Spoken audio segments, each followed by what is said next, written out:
인간은 모두 미치광이로 태어나는 거다.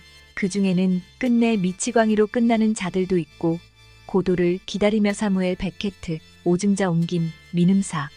사무엘 베케트의 대표적 희곡 고도를 기다리며에 등장하는 유명한 대사다. 얼핏 봐도 인간의 본성과 실존에 관한 버버 같은 느낌을 준다.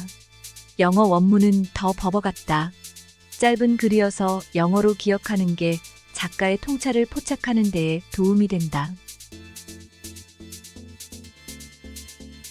이 간결한 원문에 고도를 기다리며의 주제와 베케트 사상의 고갱이가 모두 담겼다.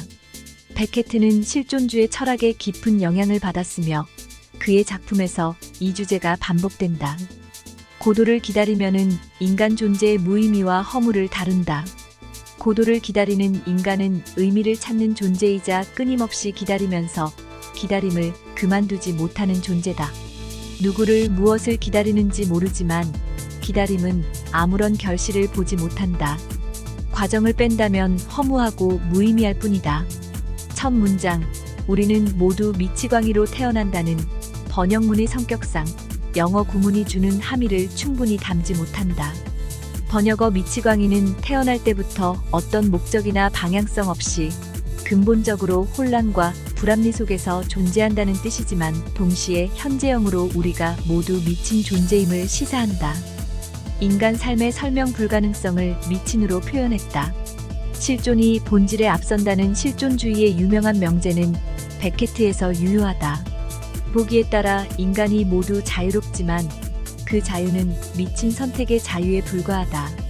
실존주의에서 인간은 세계에 던져진 존재로 정의된다. 베케트의 표현으로는 미치광이로 태어난다고 할 수 있다.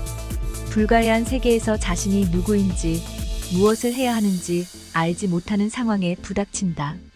그러한 상황의 심리를 불안으로 표현해도 좋다. 자유, 정확하게 미친 선택의 자유와 불안은 동전의 앞뒷면이다. 인용문의 두 번째 문장, Some remainso는 폐부를 찌르는 칼날이다. 그 중에는 끝내 미치광이로 끝나는 자들도 있고와 따지고 들면 많은 이야기가 달라진다. 그 중에 있다는 정도의 판단이 아니라 우선 썸이 제시된다. 일부가 아니라 또 전체가 아니라 적지 않은 상당수가 그 범주에 든다. 썸의 뉘앙스는 그렇게 머무는 게 보편성을 띈다고 에둘러 얘기한다. 미치광이와 그 상태는 다르다. 미치광이로 태어나는 건 피할 수 없지만 그 상태에서 벗어나는 건 어쩌면 가능할지도 모른다. 그 상태에 머물지만 않는다면 말이다. 따라서 두 문장 사이에 한 문장이 숨겨져 있다. 그 상태에서 벗어나려고 노력하지 않는다면이란 가정문 혹은 조건문이 은닉돼 있다.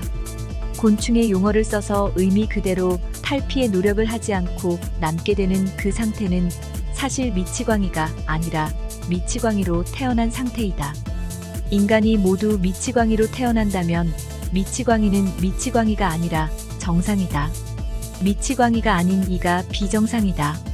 베케트가 이 문장에서 하려는 말은 실존주의의 주장대로 던져진 존재인 인간이 그 던져짐에 아무런 의문을 품지 않고 그 상태로 머무르면 실존이 불가능하다는 것이다. 물론 의문을 품는다고 답이 있지는 않다. 고도를 기다리며가 웅변하듯 의문은 답이 없다는 걸 알면서 답을 기다리는 행위다. 삶의 목적은 찾아지지 않고 무의미한 기다림과 헛된 기대 속에 고뇌만이 뚜렷이 지각된다. 이게 실존이다. 실존이 감미롭고 행복한 것이면 좋겠지만 천만에 그건 쓰디쓰다. 베케트의 생각은 알베르 카미의 부조리 철학과 맞닿는다. 인간은 삶의 의미를 부여하려 하지만 세계는 침묵한다. 부조리의 감정은 세계의 불합리한 침묵 앞에서 절절한 호소를 그치지 않은 인간이 끝내 깨지지 않은 침묵에 느끼는 감정이다. 고도를 기다리며에서는 기다림으로, 까미의 시지포스 신화에서는 언덕으로 바위를 밀어올리는 행위로 형상화한다. 그렇게 남은 자들은 부조리한 삶 속에서 자기 인식이 없고 자신이 처한 무의미한 상황을 극복하려고 노력하지 않는다. 삶의 부조리함에 갇혀 그 안에서 끝없이 반복되는 비참을 살아가는 정상적 미치광이로 그들에겐 반성과 반항이 없다. 한데 허망한 게 그렇게 남지 않을 대안이 없다는 점이다.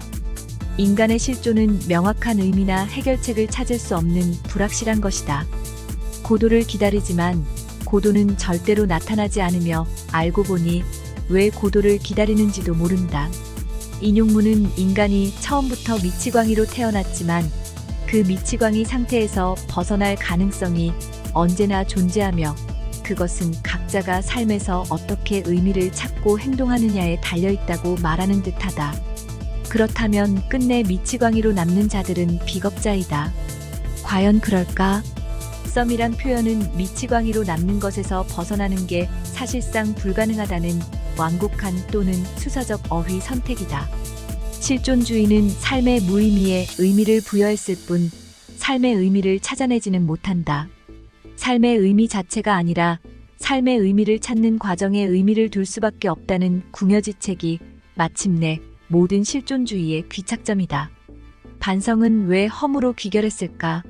실존을 본질에 앞서는 것으로 주장함으로써 실존주의자들이 본질주의에서 벗어나지 못했기 때문이 아닐까? 실존과 본질 사이에는 비교 가능성이 없다. 각자의 길에서 삶을 꾸려나갈 힘을 얻는 정도이다.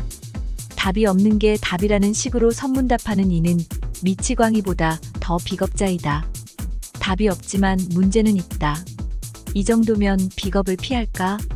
베케트가 남긴 다음의 명언은 답이란 게 없으니 이렇든 저렇든 큰 상관은 없겠지만 인용문보다 실천적이다. 도전했는가? 실패했는가? 괜찮다. 다시 시도하라. 다시 실패하라. 더 나은 실패를 하라. 마찬가지로 영어로 보면 더 간결하다.